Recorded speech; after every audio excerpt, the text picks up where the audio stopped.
Niyanig nag-magnitude 6.8 na lindol ang Surigao del Sur kaninang umaga. Sunod-sunod na aftershocks umabot na sa higit 200. Nagbabalik si Jana Roa. Sa pool sa CCTV ang malakas na pagyanig sa isang resort na ito sa Lingig, Surigao del Sur.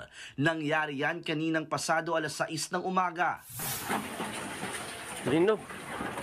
Halos maubos naman ang tubig sa palanggana sa lakas ng pagyanig sa Purok Labao sa bayan ng Hinatuan. Nagsisayawan din ang mga sampayan. Guys, linog.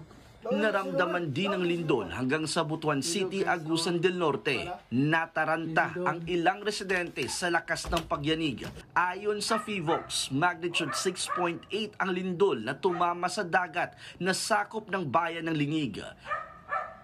Naramdaman ang intensity 5 sa Lingig, Hinatuan, Bislig, Surigao del Sur. Intensity 5 din sa Rosario, Agusan del Sur, maging sa bayan ng Maco at Moncayo, Davao de Oro.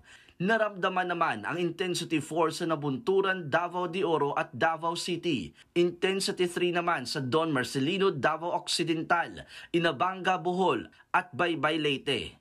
Naramdaman din ang intensity 2 sa Mambaho, Camiguin, Sugod, Southern Leyte, Cotabato City at Dato, Udinsensu at Maguindanao. Paliwanag ng FIVOX. Yung mga ganitong magnitude, malakas po talaga ang shaking po nito. Intense po yung shaking nito. Ayon sa FIVOX, aktibo daw ang fault line sa Surigao del Sur.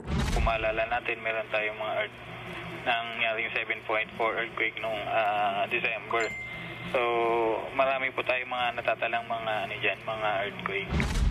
Sunod-sunod na raw ang mga nararamdamang aftershocks na umabot na sa higit 200. 10 a.m. po kaninang morning ay meron na po tayong 217 na recorded, and then flatted po natin is 31. Tapos ang magnitude range po noon is 1.5 to 5.5 pa lang po. 5.5. Hindi pa po kasama dito yung 6.1. 6.1. Patuloy na pinaghahanda ang publiko sa mga aftershock. Wala namang napaulat na pinsala o nasaktan sa lindol. Nagbabalita mula sa frontline, Jana Roa, News 5. Mga kapatid, Andre Felix po.